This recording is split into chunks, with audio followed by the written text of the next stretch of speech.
Before we get into this video, I just want to take a moment to remind you guys that I am doing consultations on Wizio. If you don't know what Wizio is, it's a platform that allows me to do consultations.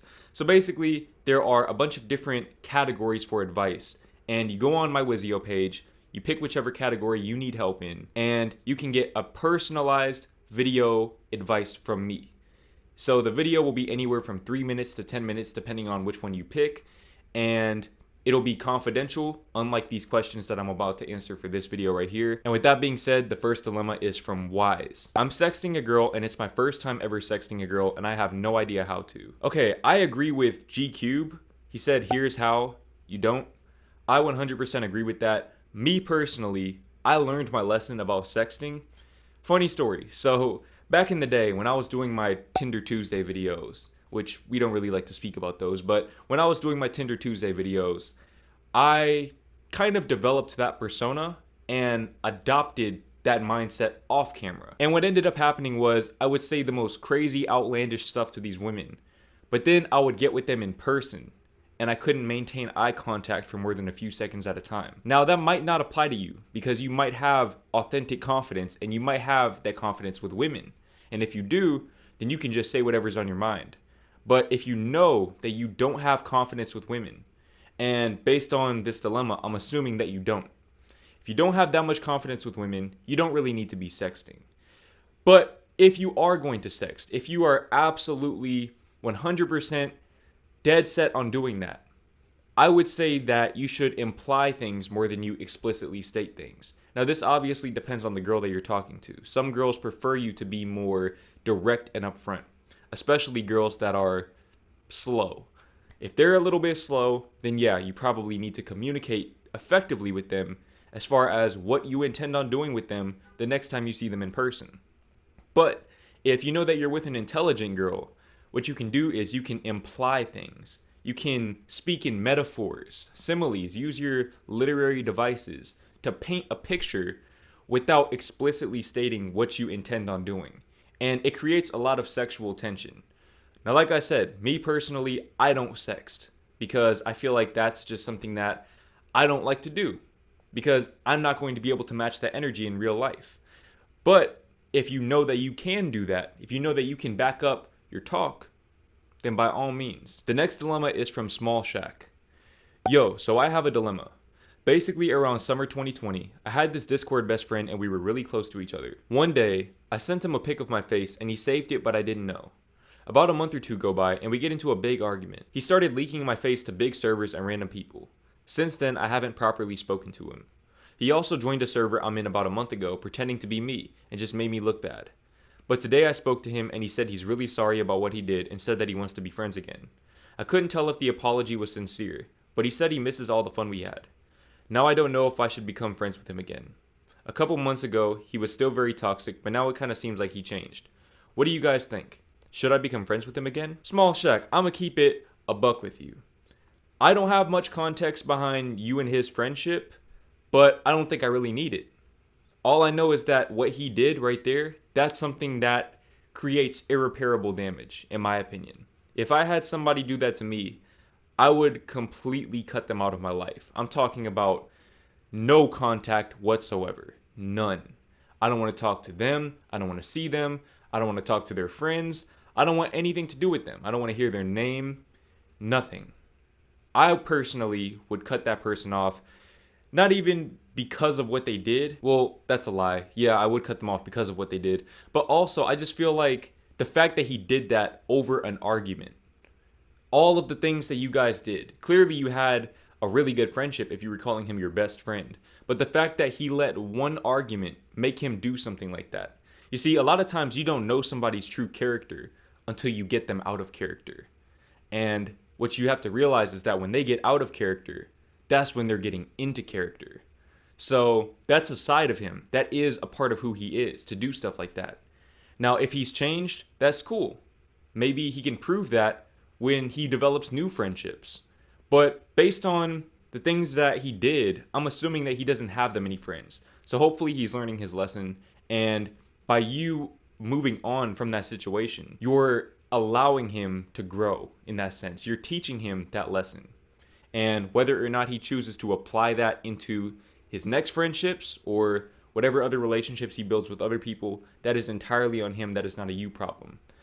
But in short, cut that man off completely. Block him, unfriend him, all of that. Report his account. The next dilemma is from Percent.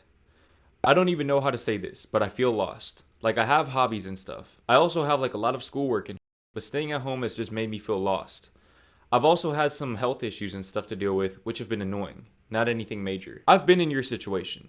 I know what it's like to feel lost, and one of the first major signs of depression, and I don't want to scare you, I don't want to put that seed into your head that you're potentially depressed, but it's something to be aware of. When you start to lose your passion in all of your hobbies, that means that you are probably undergoing some type of transformation in your life right now. Now, it's entirely on you what that transformation will be, if you're going to transform into something positive or negative. Because you're not passionate about your hobbies anymore, you should try and find new hobbies, but you should also do some introspection. Figure out why you enjoyed doing the things that you did, and you'll probably find the root cause of the way that you feel. Because if doing everything that you used to do, for example, brought you a sense of peace and it brought you to the moment, maybe you're worrying too much about the future. Now, I know it's very difficult to navigate these types of issues when you have a lot of work to do. Believe me, I know all about that. But you have to prioritize your mental health first and foremost. And the reason why is if you let your mental health slip, everything else is going to slip right along with it. So your grades are going to suffer. Your physical health is going to suffer even more. Trust me, I've been down this path. And it's not a fun place to be. So you're in a good spot right now because, for one, you're very self-aware. So you understand that you are going through something and you're willing to admit that you're going through something. Denial is usually one of the biggest causes of depression in the sense that it exacerbates feelings that could potentially be temporary unless you choose to hold on to them by suppressing them. So you're already in a pretty good spot, but just make sure that you're taking care of yourself mentally and do a lot of introspection. When you're feeling lost, you can't find that fulfillment from outside of yourself. You can only find it from within. So take some time to do some journaling and you'll make all types of connections about yourself. Just be patient. The next dilemma is from Tunak, I think. I need to make a difficult conversation with my roommate. I was living in my 1-bedroom apartment and I had one bed free, and he asked me if he could move in with me. I was like, why not? We are good friends and at least I will earn some money by renting him a bed. But since it's 37M2, whatever that means, 1-bedroom apartment, I don't have almost any privacy. And we're so different, I want to work on myself, and all what he is doing is playing games and watching series all day, which is slowing my personal growth so much. So yesterday, I was thinking I'll have to ask him to move out. We don't have any formal agreement, but it's so hard. This right here is why I cannot have roommates. I can't have roommates. I don't care. The person could honestly be peaceful. They could be the greatest person ever.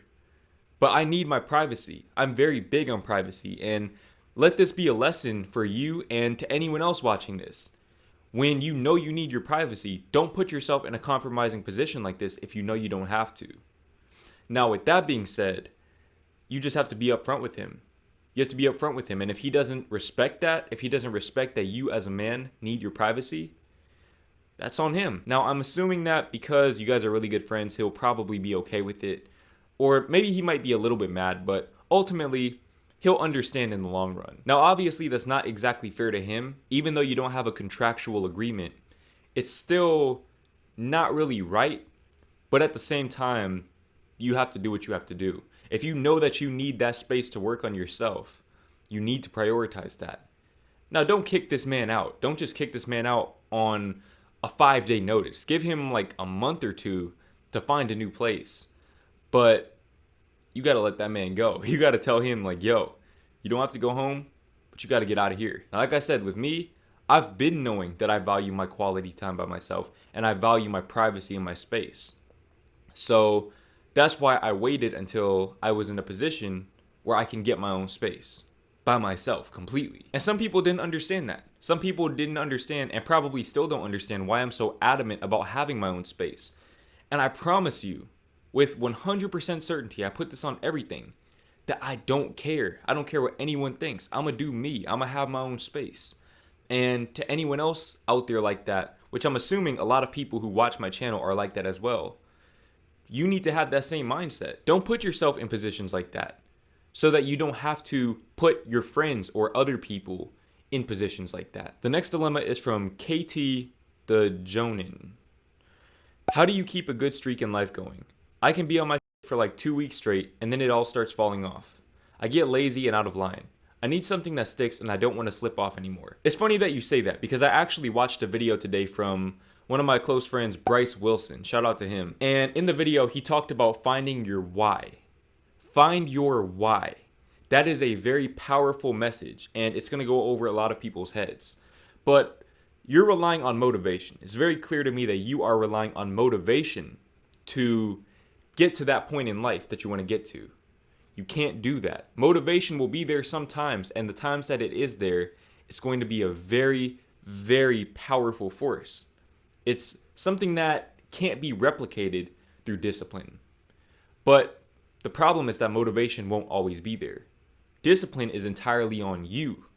It's entirely on you. I didn't want to film this video today, but I decided I'm going to do this because I'm disciplined. And I have a why.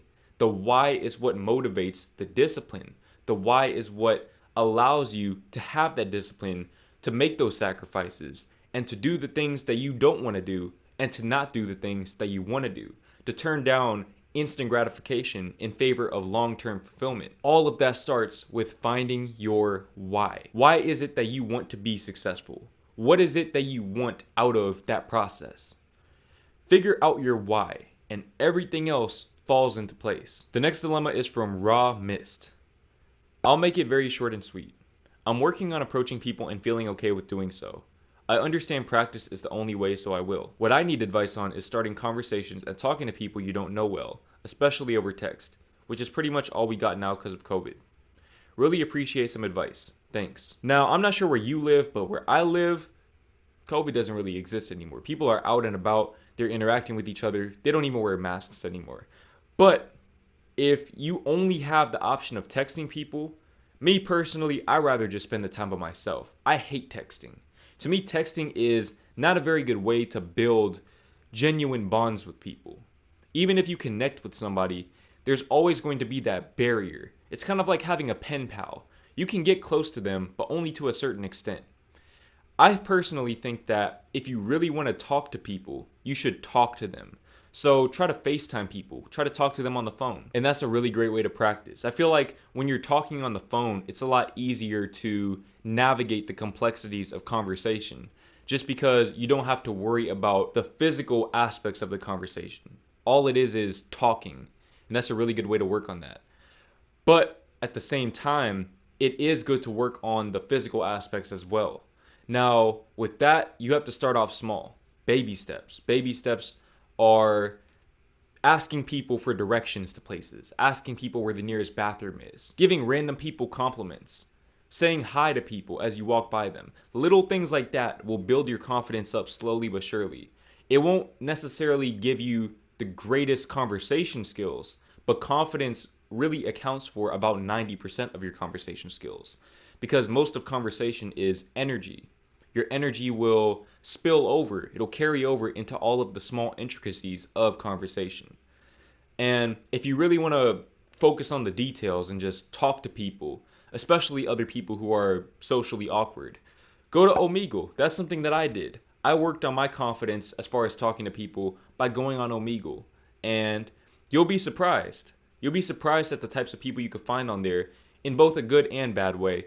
But I've had conversations on there for like 4 to 6 hours at a time with random strangers, people whose names I don't even remember, people who I'll never talk to again. But I developed more skills, more conversational skills, and more confidence from those conversations, from those interactions. And they're interactions that I'm never going to forget about. So just do little things like that, but remember that it all starts with your confidence.